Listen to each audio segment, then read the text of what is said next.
Well, I am so excited to catch up today. It's been a minute. I am glad we get to be here. We are in Psalm 68 today. Actually, Psalm 68 was yesterday, but bear with me. I'm catching up on doing our share here together. It was an amazing Easter. I hope you had an awesome Easter as well. I have a question for you. I want to ask you a question because it is the question I found myself sitting with this morning as I read Psalm 68. So here's the question. Have you ever felt like you were doing exactly what God asked, but you still felt completely alone in it?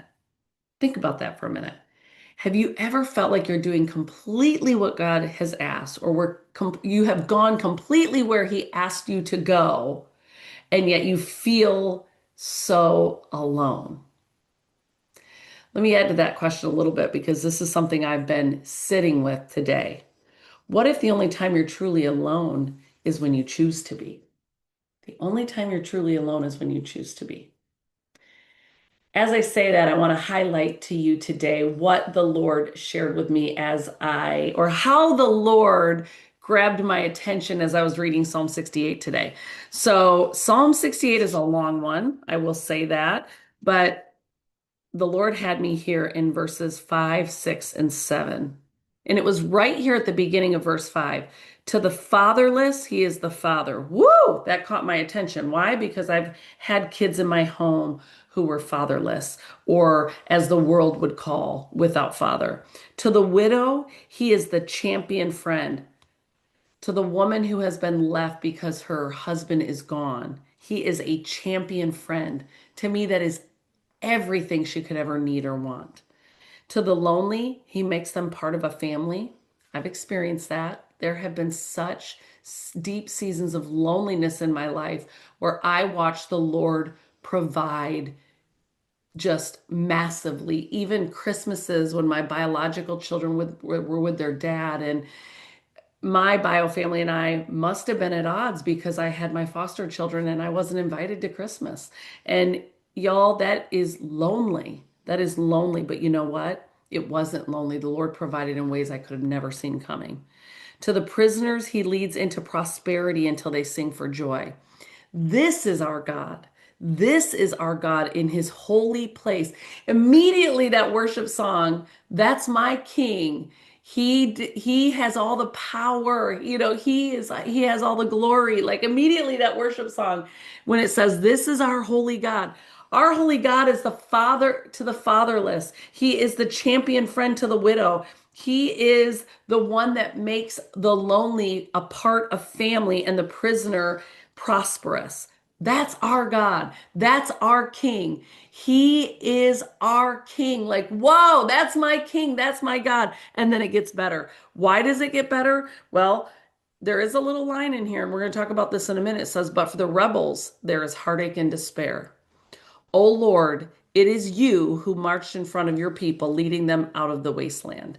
And when we talk about that verse right there in context, he is talking about when the Lord led the Israelites out of Egypt, when he led his people, his chosen people, out of bondage. He led them. He went before them. Yes, Moses and Aaron were their leaders, their earthly leaders, but the Lord was with them. He went before them. He was a cloud at night, and he was a cloud in the day, and he was fire by night, but he led them. He went before them. And y'all, those verses just made me have goosebumps all over this morning. And so immediately I found myself going to my personalized Bible. It's like I wanted to hear how that was for Cami.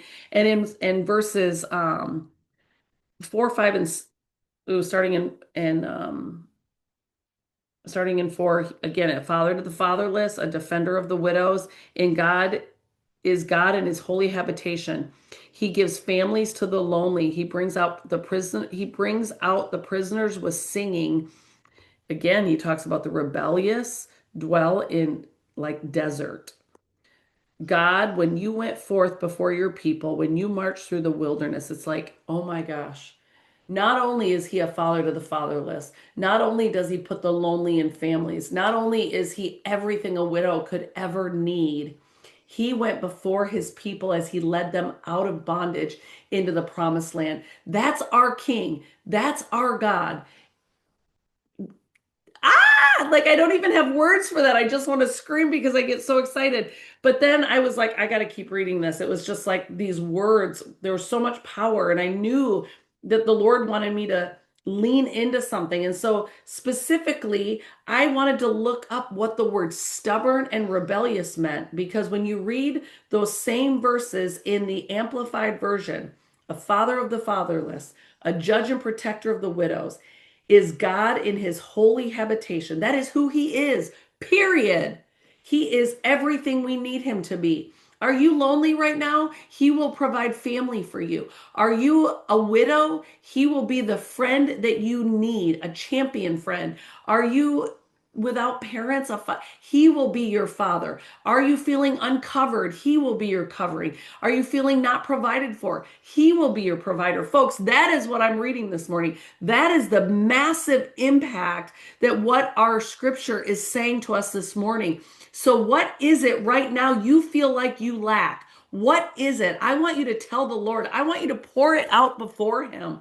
What is that emptiness you're feeling? What is that place that feels completely abandoned? What is that? Is it a relationship? Is it a need? Is it a physical need, a spiritual need, a relational need? What need is it that you are in lack of? Because, my friend, the Lord wants to be that for you. That is who He is.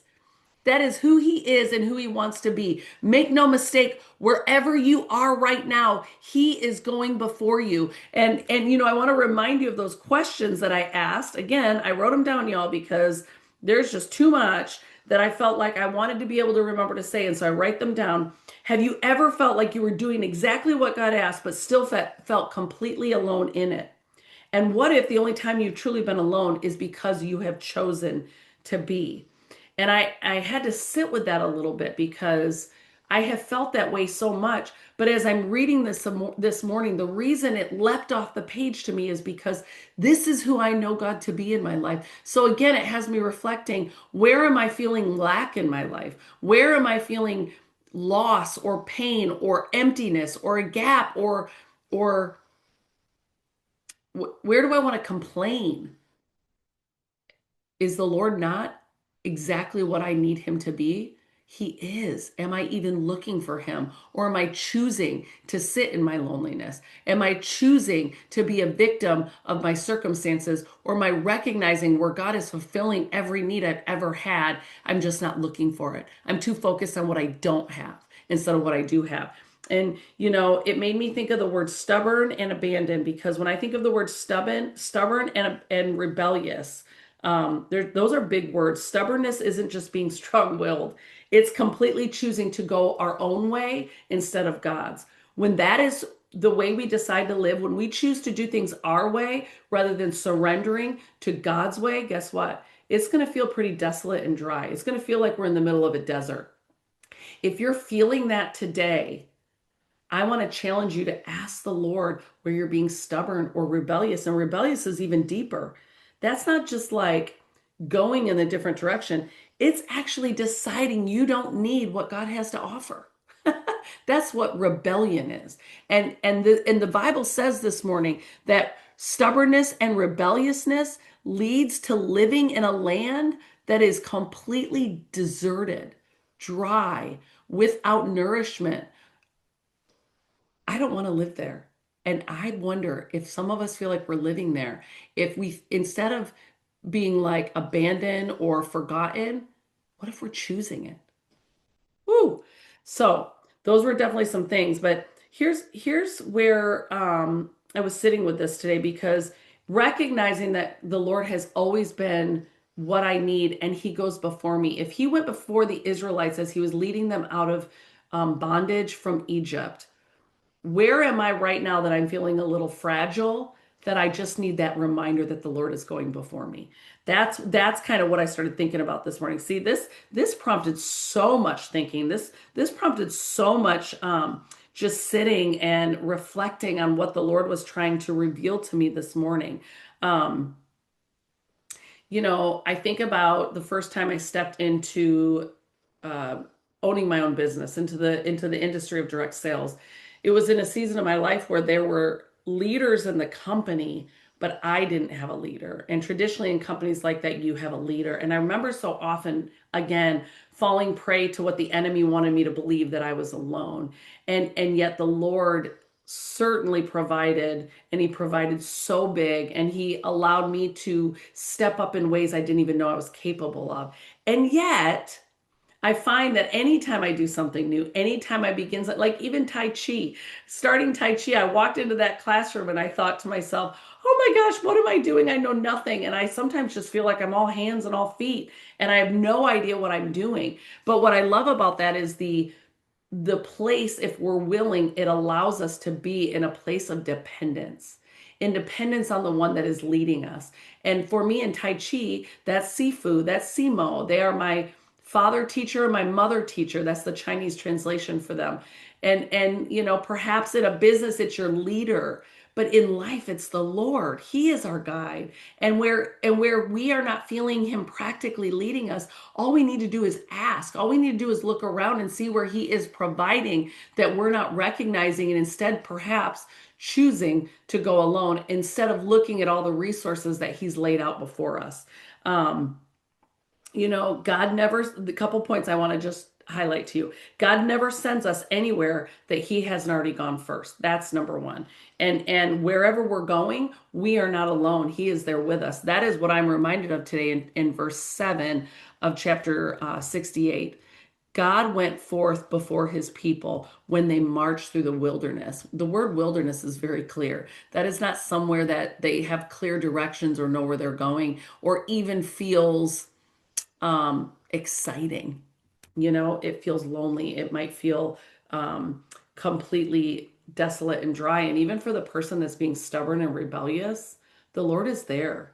Make no mistake, even if you're choosing not to follow him, he loves you and he died for you just as much as he loves me and died for me. But he will not force you into a relationship with him. He won't. So as I look at, okay, so stubborn, da, da, da. So I don't know where you might find yourself today. Again, wherever you're feeling lack or a void or like you've been left on your own, I just want to challenge you to look around and see where the Lord is providing that you haven't even been recognizing because you've been so caught up in the feelings of what you don't have that you're failing to see what he is providing.